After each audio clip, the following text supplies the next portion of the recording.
From the Gospel according to Luke. On a certain Sabbath Jesus went into the synagogue and taught, and there was a man there whose right hand was withered. The scribes and the Pharisees watched him closely to see if he would cure on the Sabbath, so that they might discover a reason to accuse him. But he realized their intentions and said to the man with the withered hand, "Come up and stand before us." And he rose and stood there.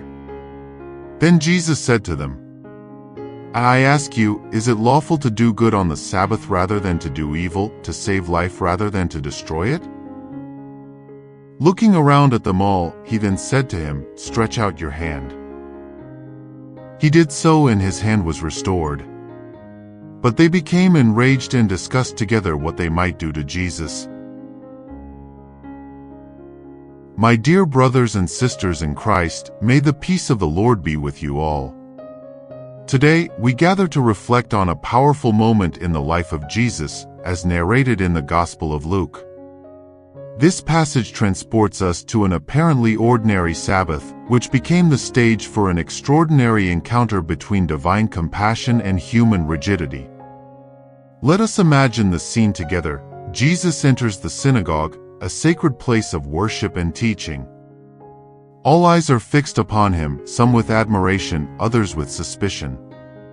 Among the crowd, there is a man with a withered hand, a living symbol of suffering and human limitation. The air is thick with expectation and tension. In this scenario, Jesus not only challenges the religious conventions of the time, but also invites us to reflect on the true meaning of faith, compassion, and love for our neighbor.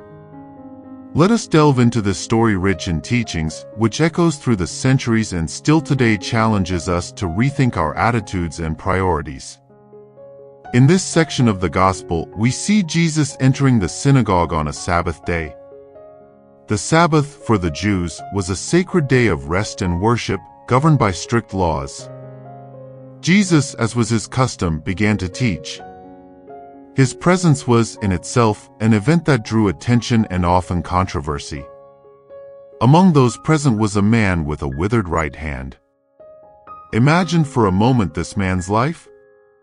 In a society where manual labor was essential for survival, having a disabled hand meant not only physical pain but also economic hardship and, possibly, social isolation. This man bore not only a physical disability but also the weight of stigma and marginalization. The teachers of the law and the Pharisees, representatives of religious authority, were watching Jesus closely. They were not there to learn or marvel at his teachings, but to judge him, to find fault in his actions.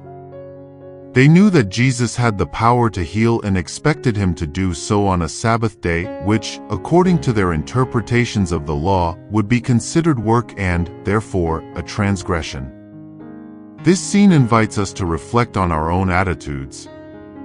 How often do we find ourselves judging others, looking for faults instead of virtues? How often does our rigidity prevent us from seeing the suffering of others and acting with compassion? Jesus, in his infinite wisdom, was about to give a lesson that would transcend that moment and that place. Knowing the thoughts of those who were observing him, Jesus decides to bring the man with the withered hand to the center of attention. "Rise and stand here in the midst," he says.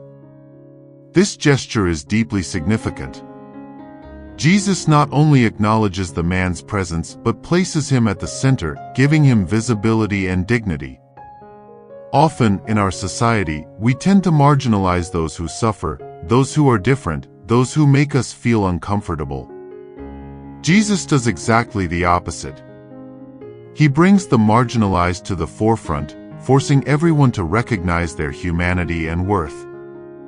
Then, Jesus poses a provocative question: is it lawful to do good on the Sabbath, or to do evil, to save a life, or to destroy it?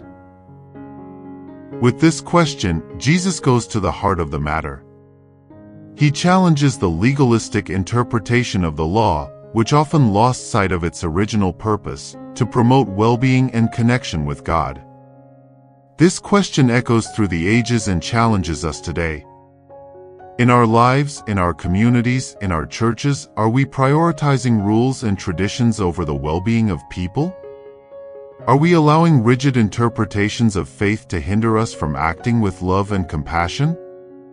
I recall a story I heard about a group of young people who decided to cancel their weekend spiritual retreat to help rebuild homes after a flood in their town. Some more conservative members of the church criticized the decision, arguing that the retreat was an important tradition. However, these young people understood the essence of Jesus' teaching: doing good and saving lives must always be our priority. After posing the question, Jesus looks around at all those present. We can imagine the intensity of that gaze, a look that penetrates beyond appearances, that sees the heart of each person present. It is a moment of silent confrontation, where each one is invited to examine their own motivations and beliefs. Then Jesus turns to the man and says, "Stretch out your hand." It is a simple command, yet loaded with power and meaning. Jesus does not touch the man, nor does he perform any elaborate ritual. He simply invites the man to an act of faith and obedience. The man obeys, stretching out his hand, and in this act of trust and courage, he finds healing. His hand is restored, not only physically but symbolically. This healing represents not only physical restoration but also the restoration of dignity, the ability to work, to fully participate in community life. This miracle teaches us about the power of faith and obedience. Often, God asks us to take the first step, to stretch out our hand, even when it seems impossible or painful. It is in the act of trusting and obeying that we experience the transformative power of God in our lives. The healing of this man also reminds us that Jesus came to restore not only our bodies but our entire humanity. He cares about our physical, emotional, and spiritual well-being. In a world that often fragments us and reduces us to functions or labels, Jesus sees us in our entirety and desires our complete healing. The reaction of the teachers of the law and the Pharisees is revealing. Instead of rejoicing in the man's healing, they are filled with rage. Their reaction exposes the hardness of their hearts and the depth of their attachment to their own interpretations of the law. This anger leads them to discuss among themselves what they could do against Jesus. It is a sad irony, in the face of an act of compassion and healing, they respond with hostility and plans for retaliation. This shows us how an excessive attachment to rules and traditions can blind us to the true purpose of our faith. This passage challenges us to examine our own attitudes. When confronted with the truth of the gospel, how do we react?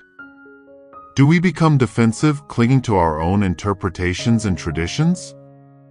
Or do we allow the love and compassion of Christ to challenge and transform us? The example of Jesus calls us to a living and dynamic faith, a faith that prioritizes love and compassion over rigid rules. He invites us to see beyond appearances, to recognize the dignity of every person, especially those whom society marginalizes. As followers of Christ, we are called to be agents of healing and restoration in our world. This may mean challenging unjust structures, reaching out to the marginalized, or simply showing kindness to someone who is suffering. Every act of love and compassion is an extension of the ministry of Jesus. May we, like the man with the withered hand, have the courage to stretch out our hands in faith, trusting that God can and wants to heal us and use us to heal others. May we be known not for our rigidity or judgment, but for our love, compassion, and willingness to do good, regardless of the day or circumstances. My dear brothers and sisters, may the reflection on this passage from the Gospel inspire us to live our faith more deeply and authentically. May we be agents of healing and compassion in our world, following the example of Jesus. Before we conclude, I would like to leave a question for reflection. How can you stretch out your hand this week to bring healing and hope to someone who is suffering? I invite you all to subscribe to our channel to continue this journey of faith together. And don't forget to return tomorrow for the Gospel of the Day. I sincerely thank you for your attention and participation. May the peace of Christ be with you all.